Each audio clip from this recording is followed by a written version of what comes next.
that he's out of the country, then I think before he can really come back, that Interpol Red Notice needs to be lifted. Otherwise, kahit saan siya makita, pwede siyang pahuli.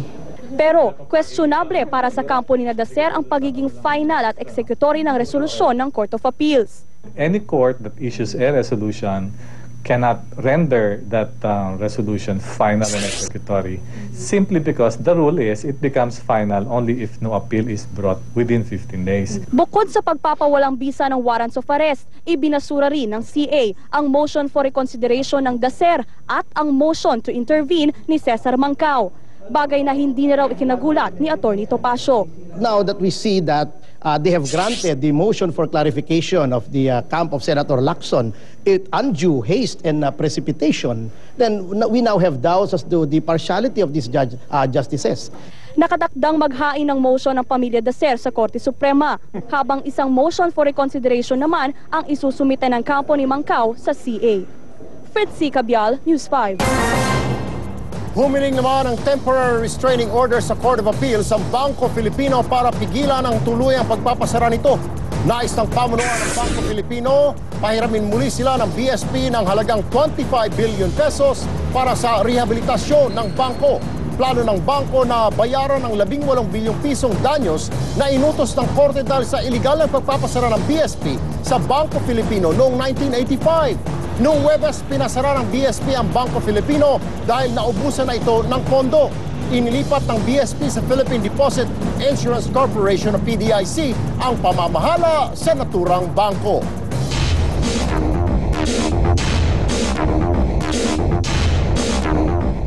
Labis-labis ngayon ang pagdurusa ng ina ng napatay na aktor na si John Apacible.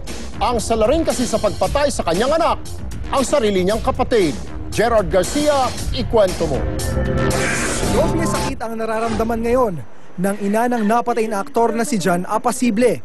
Bukod kasi sa pagkamatay ni John, hindi rin matanggap ni Aurora Apacible na ang mismong kapatid niyang si Armando Rustia ang bumaril sa kanyang anak. Hindi ko na matitinig yung mga salitang ganun. Sinasabi niya sa akin, love you, Papi. Love you, Papi. Love you, Papi. Imbis na galit, awa raw ang nararamdaman niya sa kapatid dahil alam niyang hindi nito sinasadyang mabaril ang kanyang anak.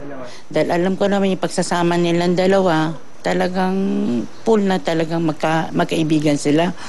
Ginagalang ng anak ko, ang kanyang tito. Ganon din naman ang anak ko, humahanga siya sa kabaitan ng anak ko.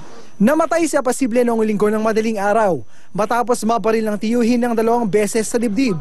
Sabi ng asawa ng suspect, napikon si Rustia matapos batukan ni Apacible. Tapos si Jan umakyat, inano niya yung screen, yung sinira.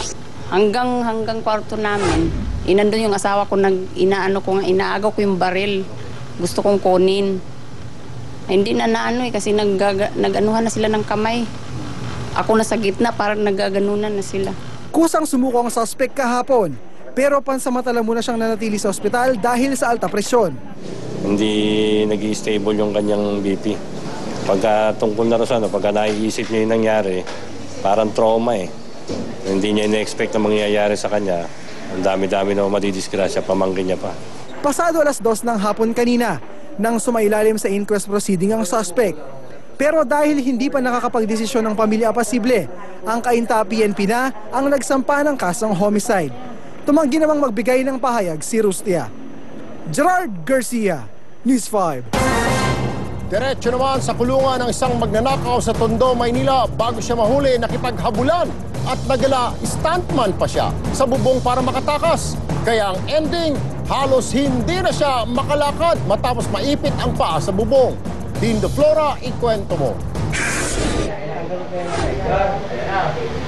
Hirap lumakad at magagalaw ang tuhod ng 31 anyos na si Rafael Reyes nang idiretso sa presinto kagabi. Sinamantala raw niya ang pagiging abala ng mga tao sa pagdiriwang ng Fiesta ng Kambal na Cruz sa Tondo, Maynila. Sumalisi raw siya at tinanggang nakawin ang isang bisikleta sa Barangay 150. Pero malas niya dahil naitimbre agad ng taong bayan ang kanyang masamang balak. Actually, marami siya makukuha nun. Siguro, intention niya talaga, bike lang para mabilis maibenta. Sa takot takot na makuyog ng mga umahabol na taong bayan, nag-alabentambling daw ang sospek.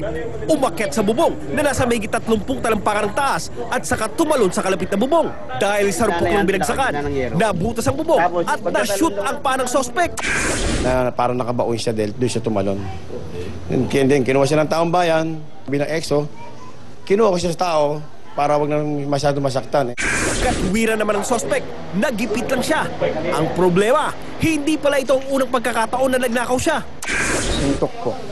Magkano po ibibenta yung bike? 400 lang po. Kailan ba talaga bentahan? Saan mo binibenta? Kahit kanino po inaalam po. Ayan na, bike. Himas rehas ngayon ang sospek dahil sa pagnanakaw habang pinaghahanap ang dalawa pa raw niyang kakutsaba. Dindo Flora, News 5. Magkasunod na natagpuan sa Caloocan City kanina ang dalawang bangkay ng di pa nakikilalang mga lalaki. Bakas sa katawan ng mga biktima na pinahirapan sila. Hinala ng mga otoridad, posibleng sinalvage ang dalawa. J.D. Castro, ikwento mo. Walang suot na pangitaas at may sugat sa ulo ang bangkay ng isang lalaki na natagpuan sa barangay 178 Kiko Street sa Camarin, Caloocan kaninang madaling araw. Walang anumang pagkakilanlan na nakita sa biktima maliban sa suot niyang kulay brown na shorts. May taas sa 5'6" at posibleng nasa edad 30 pataas ang lalaki. Hindi rin daw pamilyar ang lalaki sa mga residente kaya posibleng dayo lang o di kaya't itinapon ang bangkay sa lugar. Patay na nga yung tao. Tapos inireport na nila dyan sa police station para puntahan yung area. Yung nga na nandun, nakita ng mga police na may, yung ang patay. Bukod sa palo sa ulo, may bakas din na binikti ang biktima.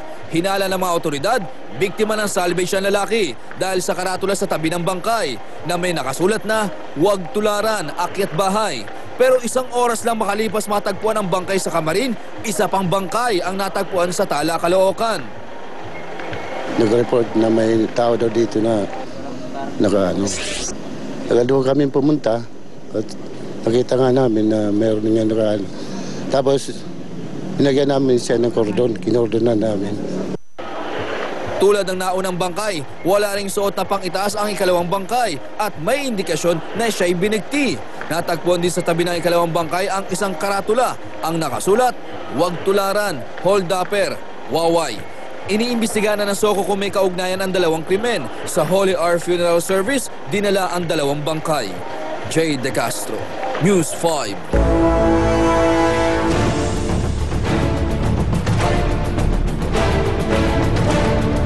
Umarangkada na ang pulong sa batasan para malaman kung may sapat na basihan ang impeachment ni Ombudsman Merceditas Gutierrez. Para sa update, makakausap natin live mula sa batasan si Fiona Nicolas. Fiona.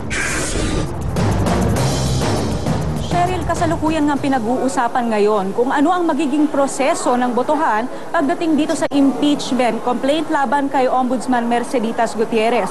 Pero bago yan, nagkaroon ng konting delay at matagal talaga ang hinintay magkaroon lang ng quorum. Nang kantahin na ang national anthem bilang hudyat ng pag-uumpisa ng sesyon, kapansing-pansing walang quorum. Pangilan-ngilan lamang kongresistang nasa plenaryo. Kaya naman naghintay pa ng ilang minuto para tuluyang umpisahan ang sesyon. Binigyan muna ng welcome ng Kamara ang Speaker of National Assembly ng Republic of Korea na si Honorable Park Hee-tae. Matapos ang ilang minuto, nag-roll call na. May quorum sa bilang na 212. Sapat ang dami para pagbotohan ng impeachment. Wala kanina sa roll call si dating Pangulo at ngayon nga ay Lubao Congressman Gloria Macapagal Arroyo. Pero namataan din natin siya ng lumaon. At ang boto nga niya ay ang isa sa pinakainaantabayanan dito ngayon sa Kamara pagdating sa usapin ng impeachment. At umpisa pa nga lang ng sesyon, binirada na agad ng minorya ang pagdinig ng impeachment. Bukod sa partisan at political in nature na raw ang nagaganap na impeachment proceedings, kinwestiyon rin ni Minority Leader Edsel Lagman sa plenaryo ang umiikot na text message mula umano kay Appropriations Committee Chairman at SecGen ng Liberal Party na si Representative Joseph Emilio Abaya na hindi makakuha ng PDAF ang mga hindi a-attend ng sesyon ngayon. Nilapitan raw mismo ni House Majority Leader Neptali Gonzales si Abaya tungkol sa text na tumanggi naman sa alegasyon. Patuloy naman ang mainit na debate, Cheryl, dito sa plenaryo at pinag-uusapan nga ngayon ang impeachment. Iprinisenta na rin kanina ni Chairman Neil Tupas ng Justice Committee ang 6 na articles of impeachment na ihaharap laban kay Gutierrez. Cheryl? Maraming salamat, Fiona Nicolas. Samantala sa ibang balita, pasintabi lamang po sa mga manunood dahil sensitibong video po ang inyong mapapanood. Marami ang nagimbal nang lumabas sa internet ang isang video kung saan pinapakita ang panghaharas sa ilang mga kadete sa